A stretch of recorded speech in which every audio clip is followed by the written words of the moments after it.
você começou a carreira, teve um ídolo, um cara que você se espelhou, aquele cara que você falou, quero ser, quando eu crescer, eu quero ser como ele. Quando eu crescer, eu queria ser igual o Raí.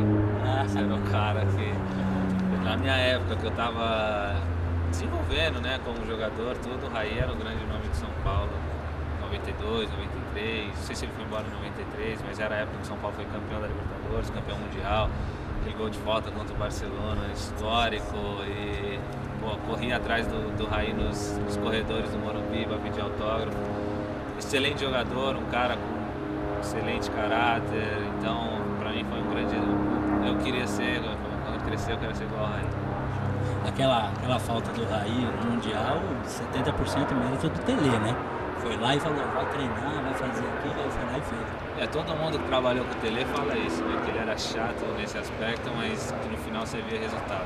Joguei com o Cafu agora há alguns anos, ele falava a mesma coisa, aprendi a cruzar com o Tele, porque ele era muito chato, e chato no bom sentido, né? De que ele melhorasse. Então ficava no final do treino, ó, você vai cruzar até você acertar.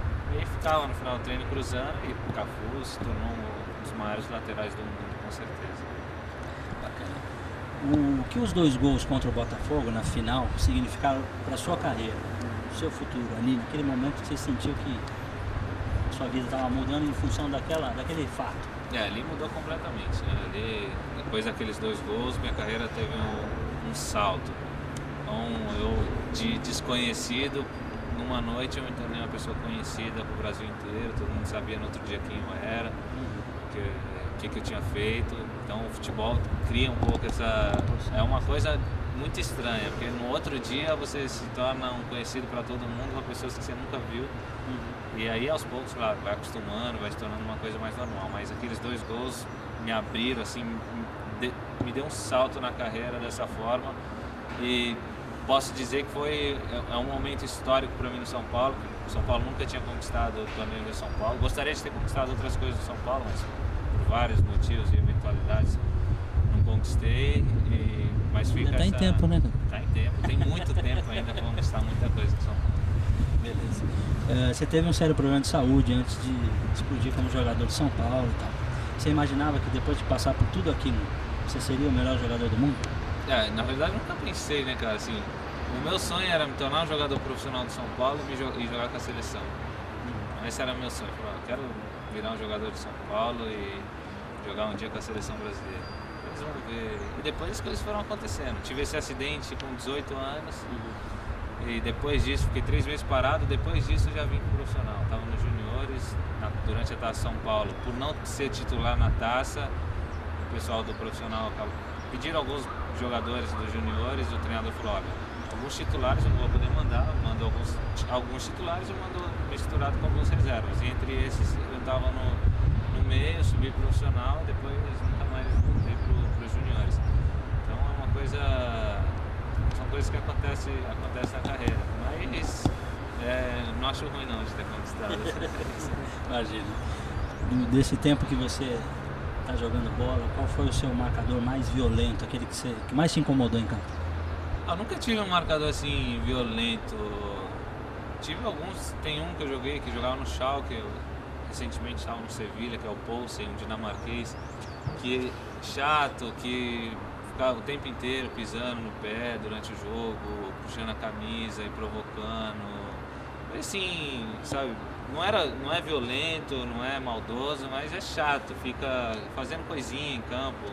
Você tá prestando atenção no jogo, o cara tá pisando no seu pé. Exatamente, é um sujeito irritante. Tenta desestabilizar de alguma forma. De alguma forma, fica ali fazendo essas coisinhas, mas não é violento e só fez essas... E faz, né? Foi até um jogador que ficou famoso, porque o Totti, durante a Eurocopa de 2004, cuspiu nele, porque ele ficava irritando.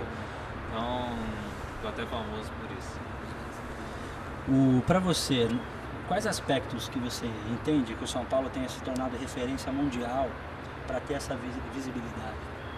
Em primeiro lugar, a organização. O clube, quando você vê que é um clube organizado, os resultados aparecem. Claro que no futebol, um ano você pode ir bem, um ano você pode ir mal, mas o São Paulo sempre foi um clube organizado, sempre foi considerado o melhor clube do Brasil nesse aspecto de organização, e você vê que historicamente é o clube que mais conquistou no Brasil. Então, é referência mundial pelas conquistas que vem em base a essa organização, essa disciplina, ter uma conduta, não mudar. Então, São Paulo está de parabéns e todo mundo reconhece esse trabalho. De Vadão, passando por Filipão, até chegar o Ancelotti, qual treinador que acrescentou mais na sua carreira? Como eu falei, então todos os treinadores me acrescentaram alguma coisa.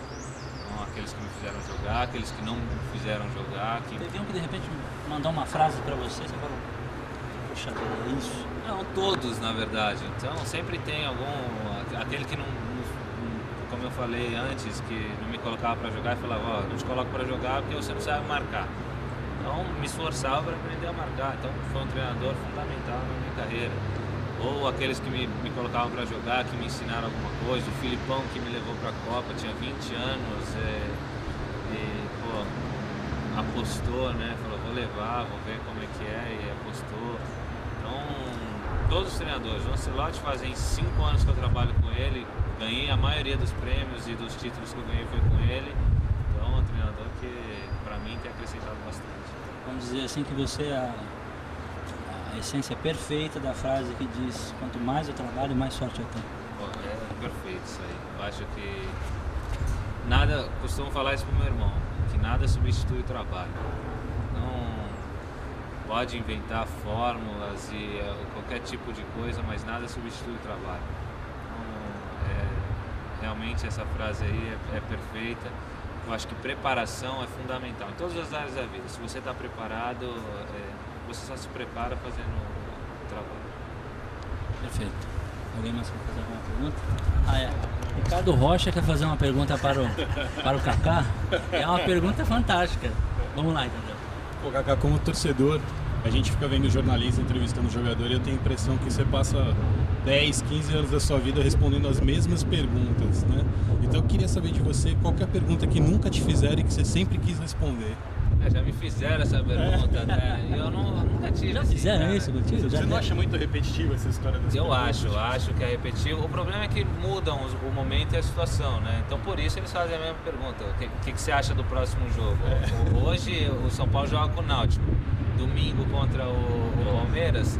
O que você acha do jogo? São 2 jogos diferentes. O cara vai responder, espero que a gente ganhe, são 3 pontos e tal. Acaba virando uma coisa normal. Então, o futebol hoje ficou muito próximo, né, um jogo do outro. Tem muita coisa para falar também. Então, até no meu caso, eu procuro evitar ficar falando muito, porque eu vou ficar falando sempre.